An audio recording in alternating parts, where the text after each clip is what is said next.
and over 250 pro games in both E and the A, and then started coaching in 2007 until now. If you're like me, it seems like every time there's a chance to watch a good hockey player in their development, Leon's there. I know it seems like he's the most frequent attender at high performance and things like that over the years. Spent some time as a high school coach and then into college, assistant at Colorado College, and then elsewhere, and then now obviously part of St. Thomas's process to move into Division I hockey. Has a specific focus on defensemen and the penalty kill in his coaching duties. He's not just a hockey guy, he's also got a wife, Jessica, and they have 2 boys as well. So Leon, come on up.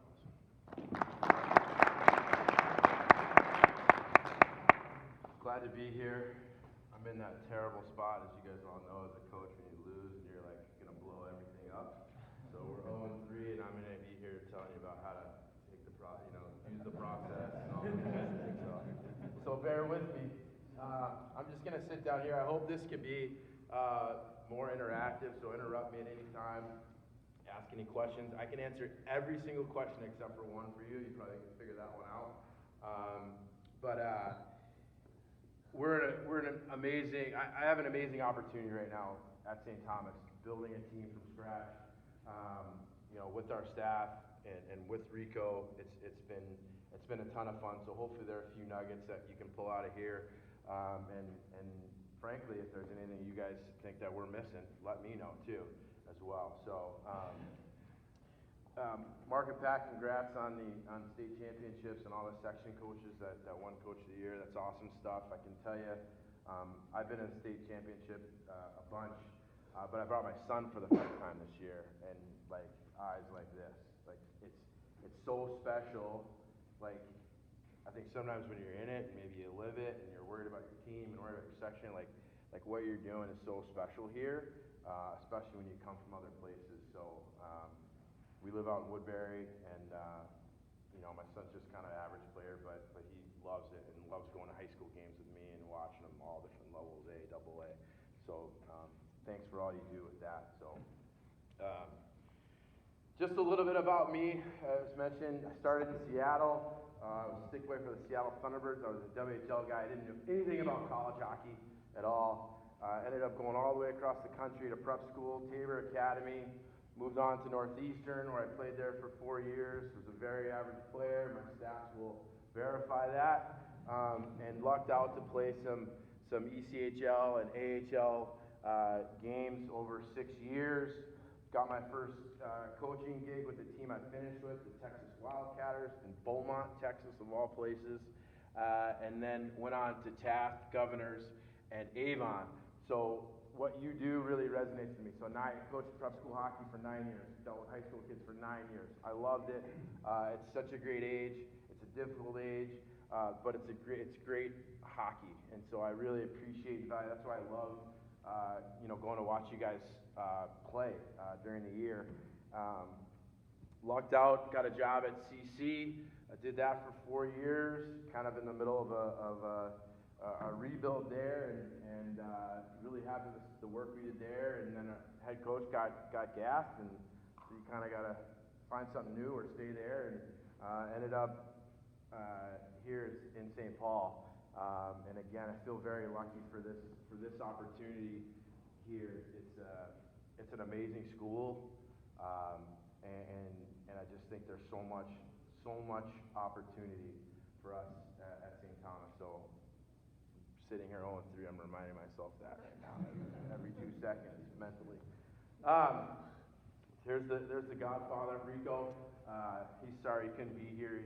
We're obviously playing today, so that led into it. But when I got the job, we talked about the team and the team dynamics and what we do each day and just being accountable. That was kind of the basis when I got the job. How are we gonna What do we want our team to look like? What do we want it to feel like when we go to the rink? And what are the things that we do each day as coaches, as players, staff members, to make our team better? And that's really what we talked about. And And then, again, this was still really when it was just kind of Rico and I think Rico got the job in April, and I came aboard in June and just kind of got thrown into it. And but we came up some of this Tommy identity, and I think the biggest thing, and I have a slide later on, if you're developing a culture, or you already have a pretty good culture, like that thing should be growing and maybe not your core values and your core principles, but you should be constantly looking at that thing. And I know we do that, even though we've kind of come up with something that we really like. We want to grow things and move things along and be flexible as well. So these are just some of the things that we talked about, and getting better each day, just kind of relentless work ethic, and staying together. One of the biggest things too, I think a lot of this when we think about like building a program, like for us, we had to put the people in place. Like we literally had nobody there, and so we built it out. Really probably our AD, Dr. Essen should be on there, but we have our associate AD, head coaches, assistant coaches, strength coaches, volunteer assistants, player development guy now, athletic training, academic support. So there's so many pieces that go into this. And one of the major things going from Division III to Division I is just the sheer number of people that you need to have involved. There's too much going on to not have it.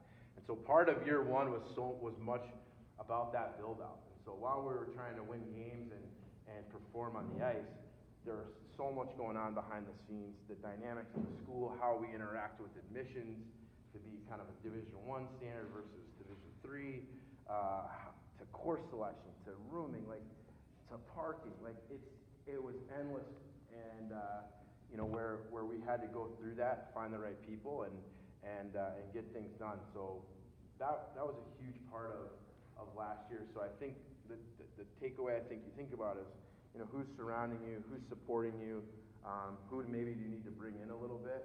I can tell you all these people in this slide, we meet together at the beginning of the year, and then we'll check back in probably in about 3 weeks, and then one more time in the middle of the second half of the year, and then again in the spring.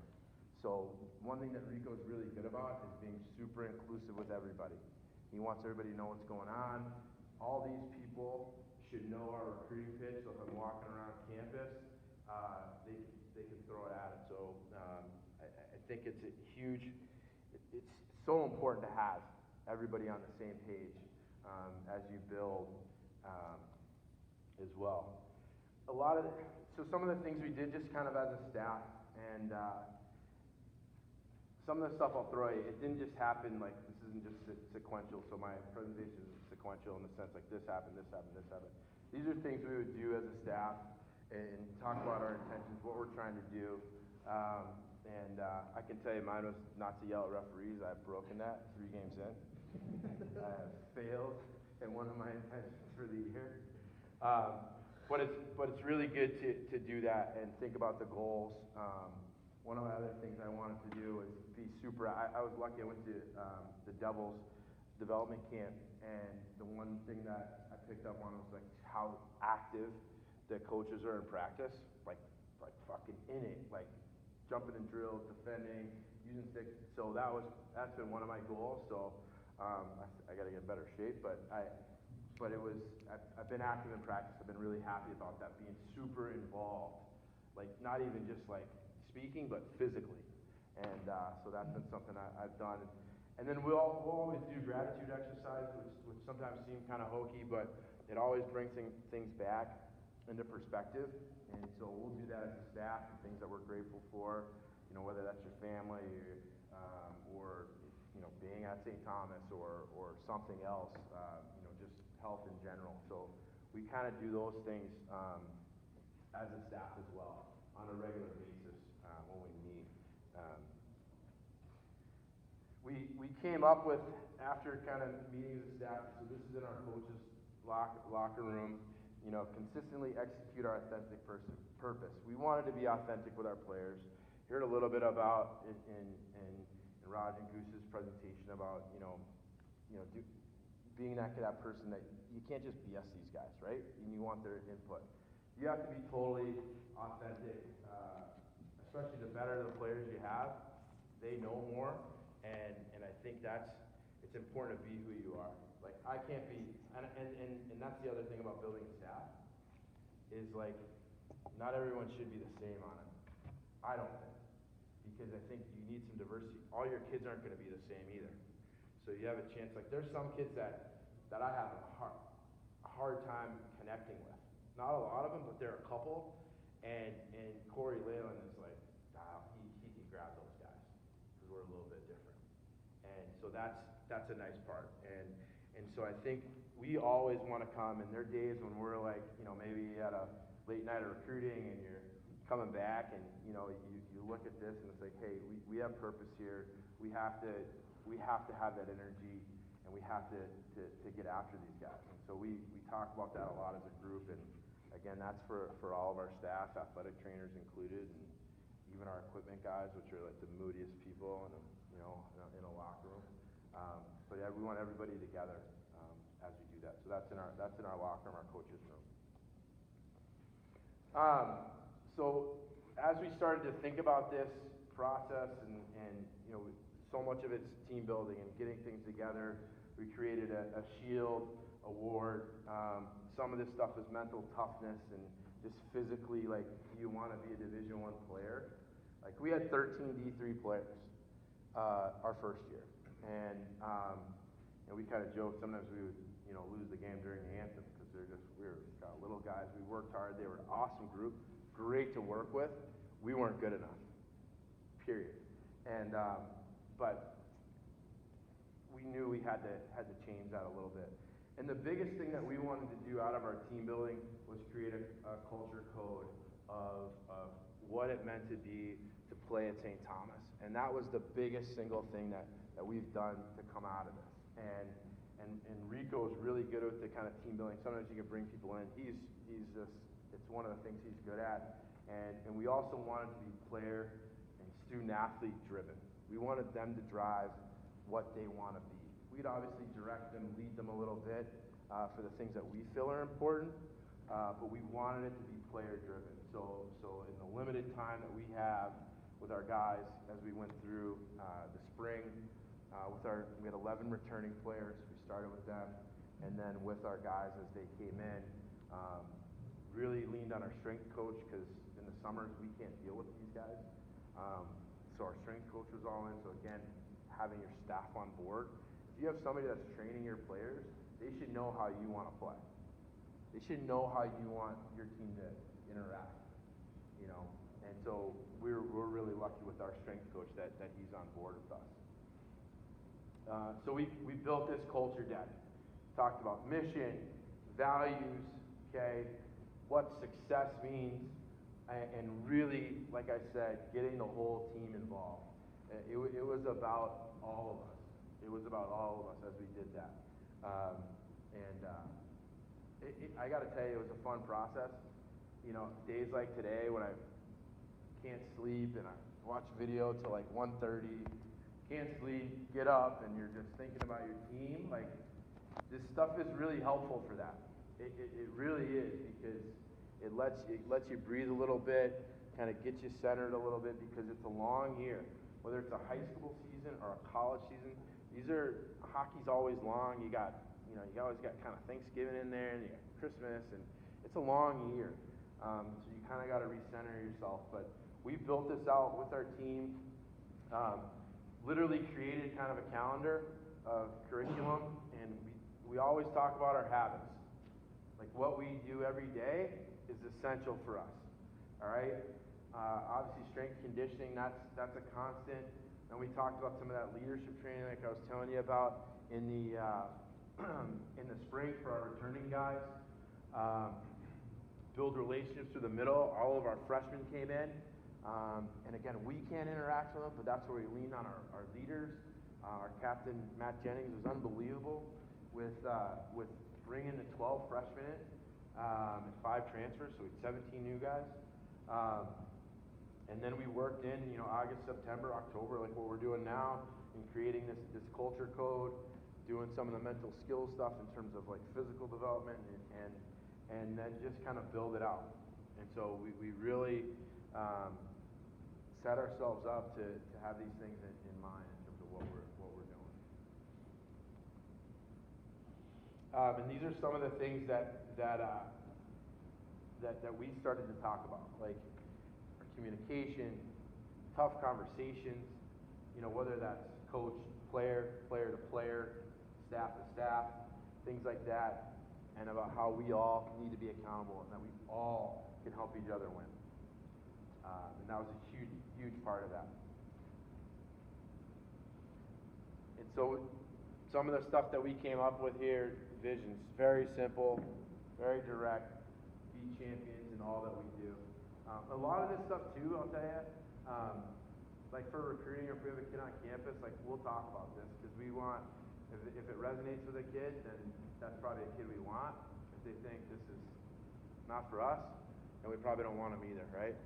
So we show this to our guys, a different version of some of these slides to players as well. Our mission, and again, inspire, develop, prepare student athletes to achieve excellence every day. Every day we're trying to get better.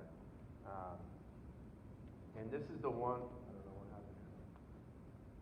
I lost that. Did you lose me?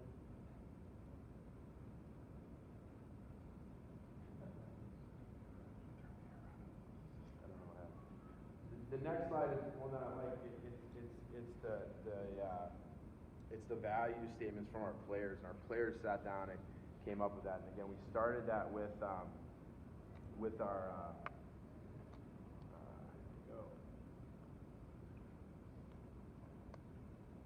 our value statements. Our players started this. The 11 guys that were returning, and then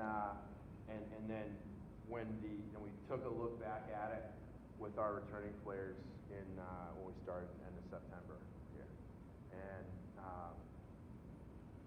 I think it's pretty special. I think it talks. I mean, it's okay for our players to love each other, and we talked about faith, trust, being grateful for what we have here, and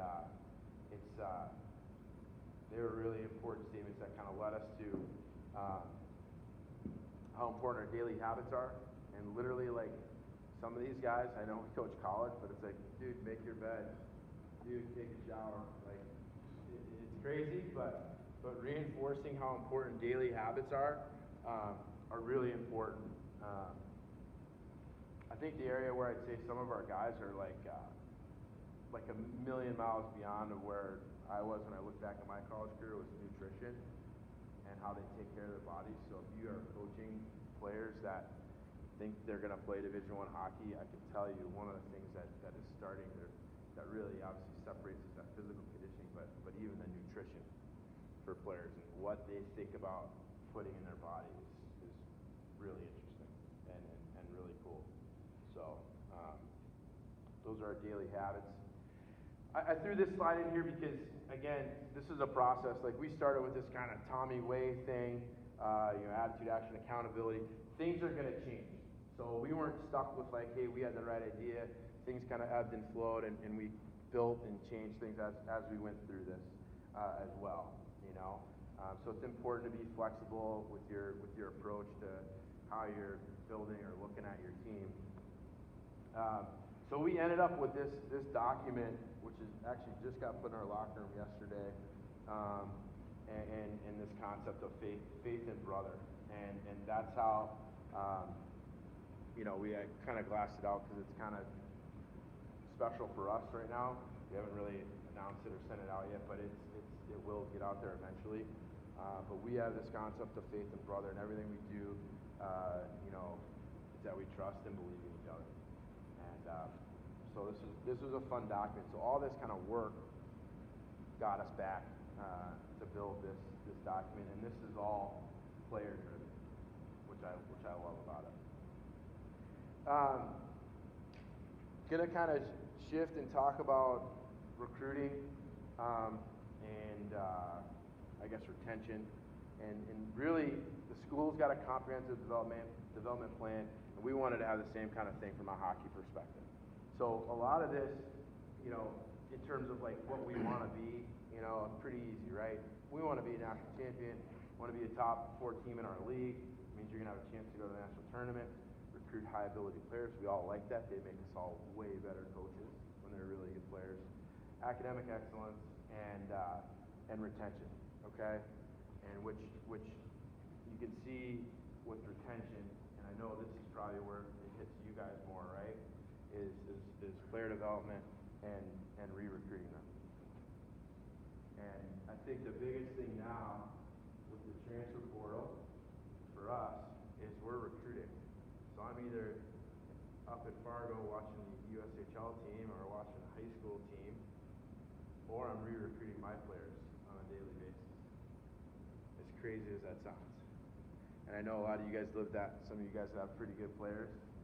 You know, USHL team wants you. Hey, go to the NAW, man. It's way better than playing your 26 high school games. Way better. You know, that kind of thing. So you're constantly re-recruiting. So you got your recruiting, your retention, and then I always add relationships in there. Okay? And I heard a really good quote from Mike Tomlin. He said the other, it's an older quote, but I heard it for the first time the other day. And he said, you can't expect to have unique outcomes without unique relationships. Right? And that really resonated with me because I think about the teams that I've won with or teams that I just love coaching, had really good relationships with the players. And the same with me. And so we're constantly trying to re-recruit these guys. You know, we're not talking about, hey, you transfer, but it's that time. It's that player development. It's spending the extra 10 minutes with a guy on the ice. And I know you guys probably might have some time constraints, but it's that extra video session doing with guys. So we're constantly doing that. That's just a reality at the college level these days now. I got to tell you, I feel so lucky that we're in Minnesota. It would be a lot harder to build a program if we weren't. There are unbelievable amount of players here and the depth in here. I always tell friends from out of state or further away or maybe not hockey people, it's like coaching college football in Florida or Texas. Is the reality of what it is. Sometimes it's too good. You know, you guys got a player and I'm like, yeah, he's okay. You're like, he's a freaking good player. You know, my buddies come out from, you know, like coaches in the East Coast, they're like, how are you not recruiting this kid? He's unbelievable. It's like, he's all right.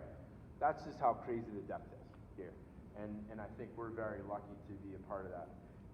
Anybody know the numbers on the bottom there, what they represent? 20, 20, 12, 11, 8?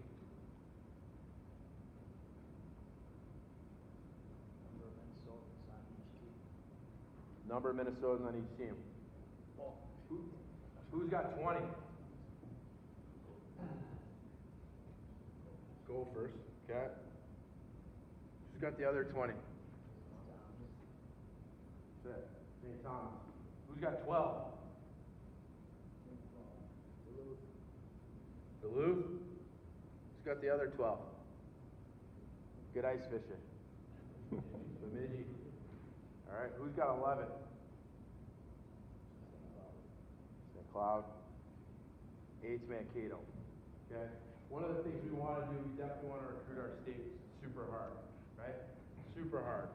And be really active in the state. And again, we've been lucky to get a good number of players. And frankly, all of our transfers this year are all kids that were out of state that came back. And so we've been really lucky, but we're trying to work the state really hard. Again, I jokingly said, like, if you got a player, like, reach out or grab me at the rink and say, you got to watch this guy hard, or you're missing something. I really appreciate that and would love talking hockey with you guys on that. But again, we feel really lucky to be here in the state, being in St. Paul. We just think it's going to be a home run for these kids as we build this out overall.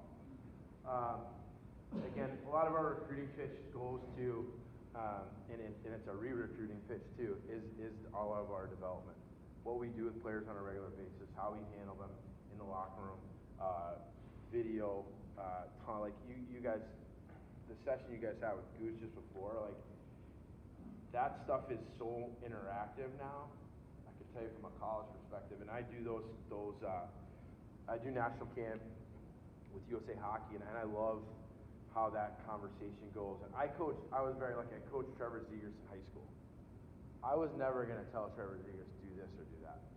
He sees stuff completely differently, and as a coach, you have to be able to talk to him about options versus this. And the other thing I believe is if you say you need to do this, you better be right, because they see it now, and they have so much opportunity to see it. So we do a ton of video.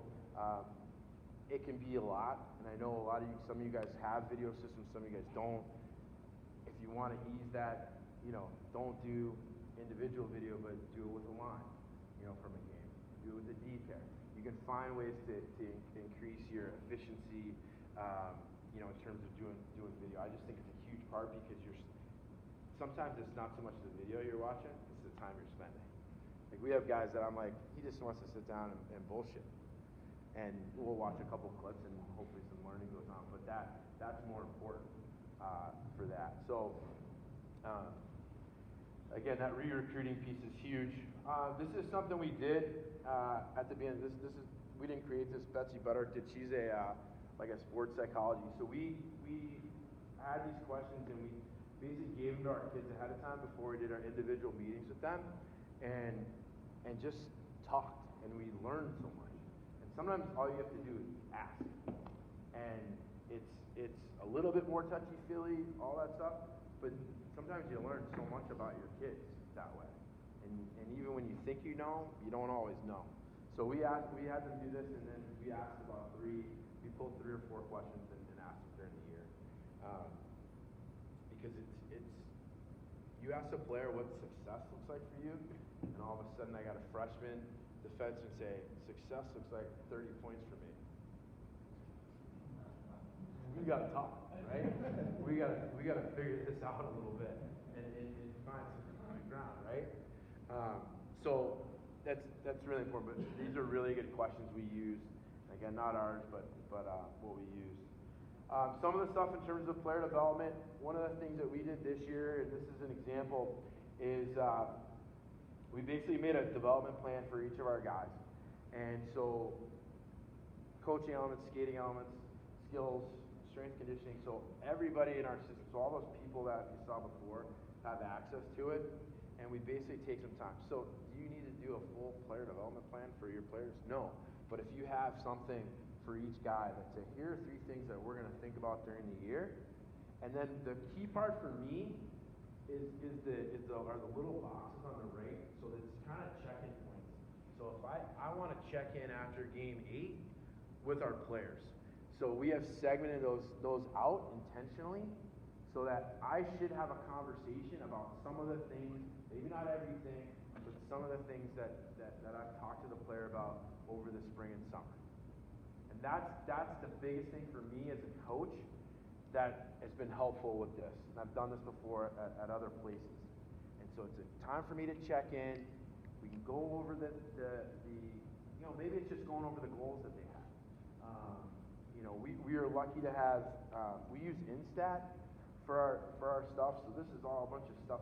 We have a lot of this advanced data. It's not perfect, but it's probably about 88% right, 90% right. So then we can look at things. And the biggest thing that I take away with a lot of this is there can be guys that are getting points and playing brutal, and guys that are getting no points and playing really well. And so sometimes these advanced stats for us are really helpful with that.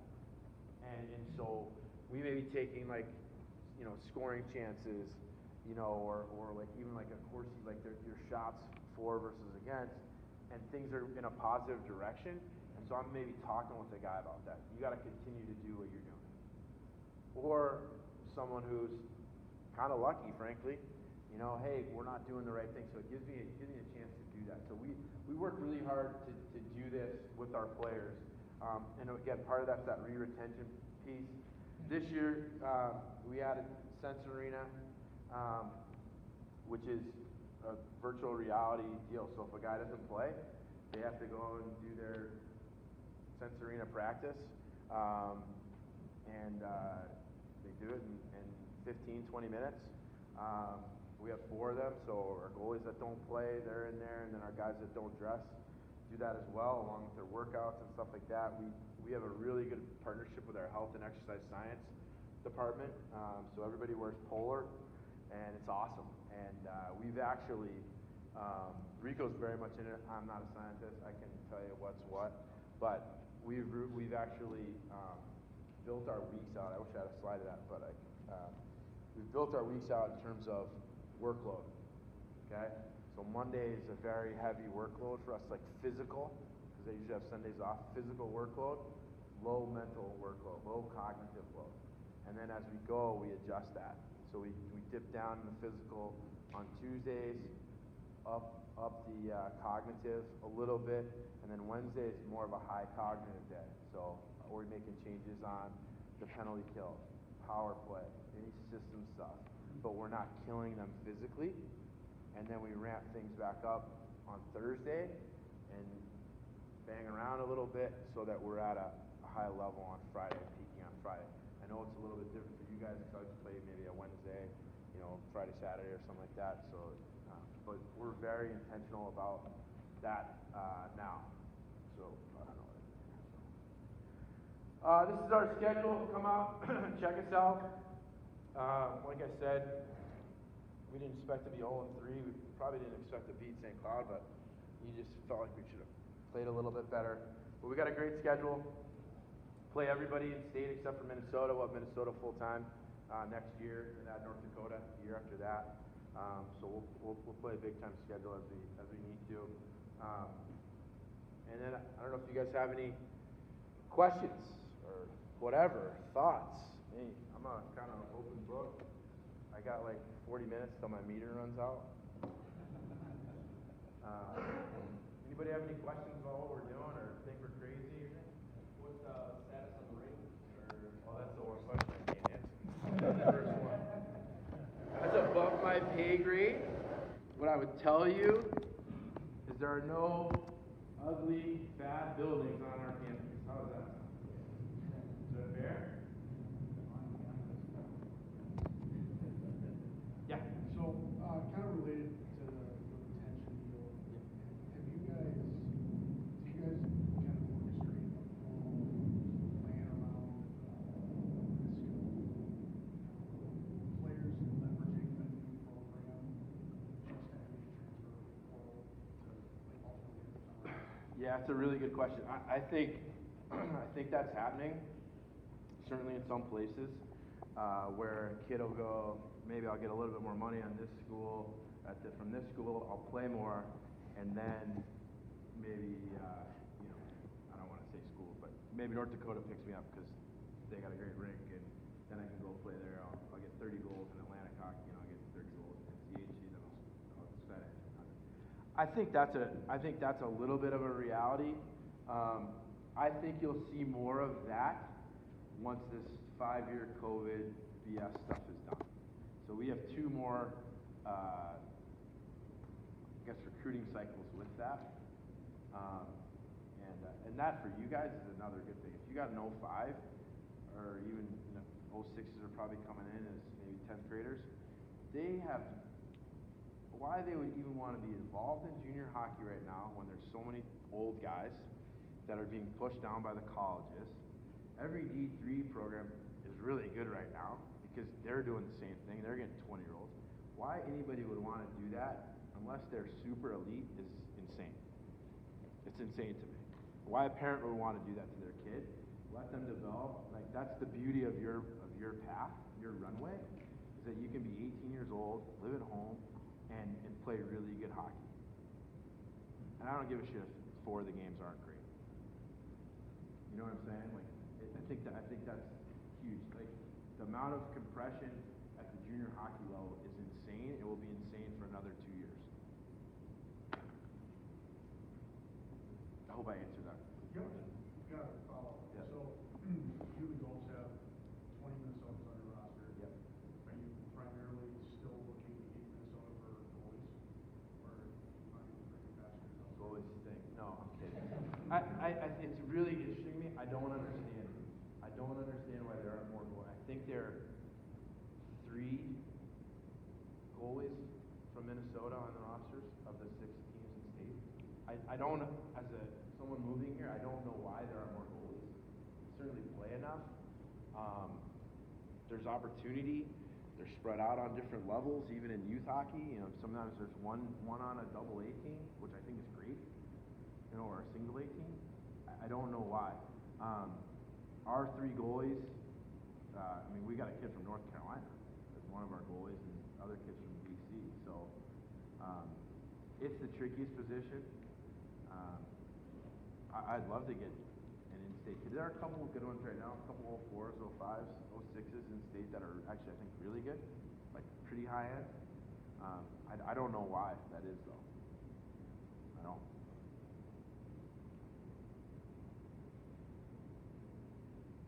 That was easy.